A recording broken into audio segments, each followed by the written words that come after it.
All right, Jack, so what we're gonna do is we're gonna dig through this pile of lumber, right? Yep. We're gonna look for a couple pieces of wood and we're gonna make my mom some shelves. Make Grammy some shelves, right? All right, here we go. Let's start digging around and see what we can find to use. Because she said she wants live edge. Yeah. You know what live edge means? Huh? Yeah. All right, I thought so. Sun's in your eyes?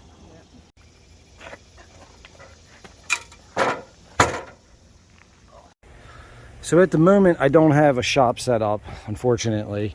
Everything's full of different items for storage. So we went ahead and just brought some sawhorses with us, got this old welding table here, and we're gonna go ahead and make the shelf right here outside on the side of the barn. We selected a nice piece of redwood out of the stack, and I think I can get 4 shelves that'll work out of this, so here we go. All right, so I already got everything off the wall here. The next step is to get rid of this old wallpaper, but for now, that's another project. Today I'm just focusing on 3 shelves, maybe 4 for this wall here.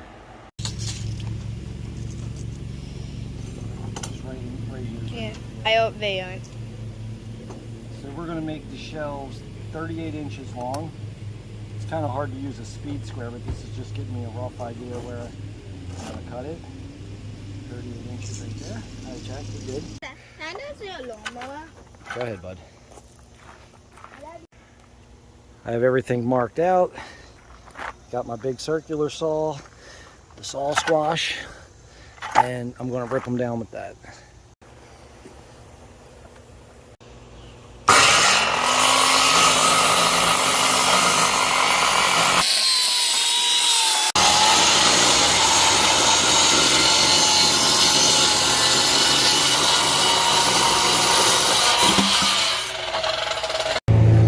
All right, so I apologize for all this background noise. I got one guy mowing over there, and I have another one mowing over here, so it's super noisy. But these huge pieces of wood right here, I think they're about 40, they're like 40 something inches wide. These chunks here, or these pieces here, are 10 feet long. So at one point in time, these were, I was told, 60 feet long. But I have a piece over here cut down. Let me see. I'm moving stuff around all over the place. So this piece here, this is what you get out of those big pieces. So this is it. You can see it's all glued together. There's a small piece. So all I'm going to do with these is cut some 45-degree angles, some basically little wedges, and then I'm going to kind of shape them a little bit and use them as our brackets to hold the shelves up. These are the shelves here. Got my helper Jack still helping me.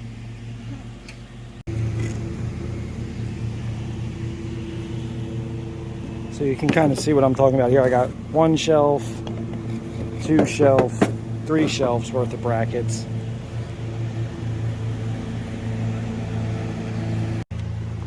I'm going to shape these to the shape that I want them, and I'm also going to drill the holes in them. So what I'm going to do is I'm going to use this 5/16 drill bit, and I'm just going to countersink some holes in here for the screws to hold the shelves up. I'm not going to video this part, but that's what I'm doing now.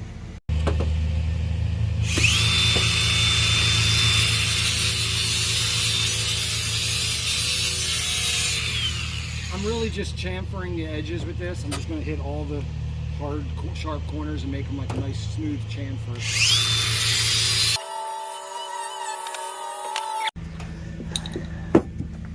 Kind of hard to see the edge here. Just smooth the corners over more or less. Now I'm going to use this guy. I'm going to put a nice fresh sheet of 150 on here, and we're going to really sand them down. Jack's going to video me doing it, right? All right, here, you can come stand over here like this. Yep.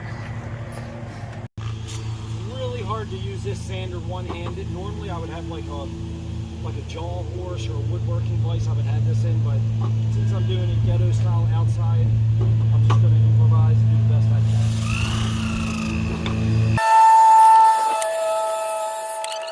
can. Flat disc on the angle grinder, even though it was 80 grit, it was basically worn out. This sander is such a beast. You can see, get in real close here, Jack. You can see there's a little chamfer. Watch how this thing just eats the wood. I don't want it to shoot on you.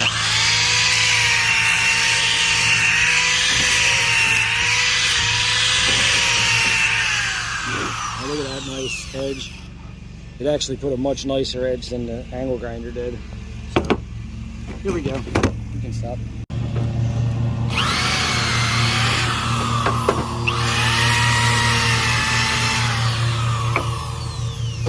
Probably doesn't look like much, but it's such a pain in the ass holding these little blocks, doing it like this. Like, this is not the right way to be doing this, but sometimes you just got to do what you have to do.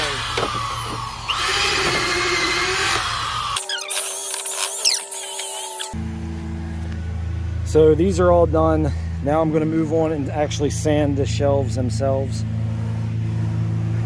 I'm really excited to see what this wood looks like. I sanded up, actually I don't think I've sanded up any of this yet, really down to like a very fine finish. I'll probably only go to 220 today, so. And then I'm going to apply some boiled linseed oil, and I think they're going to look really nice, so I'm looking forward to wrapping this up.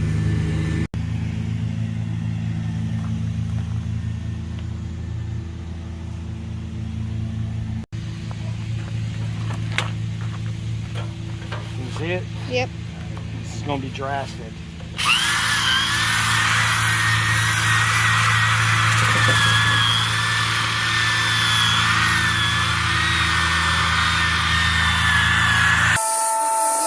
Yep.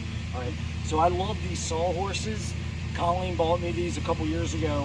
Well, geez, it's probably been like 5 or 6 years ago now, as a gift, and I've gotten so much use out of these. But for slabs, anything under like 1.5 to 2 inches thick will fit in these little brackets.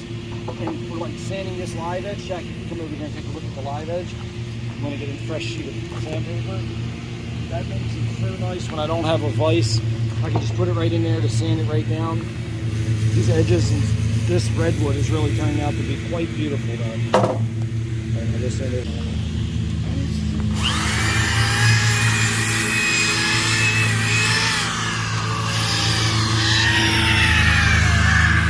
I don't like to do much on the live edge, but you kind of have to hit it a little bit. I'll do some hand sanding to finish it. There's a really nice knot right here. Jack, come around and take a look at this. This is going to look beautiful when I put the boiled linseed oil on it. Figures right when I want to talk, he comes over here on the mower. Yeah. But this area is going to really turn out nice. So back to work. So now I got everything sanded down pretty nice. Looking pretty cool. I'm going to finish it off with the random orbit, and then I'm going to be taking these things in the house to install them pretty soon.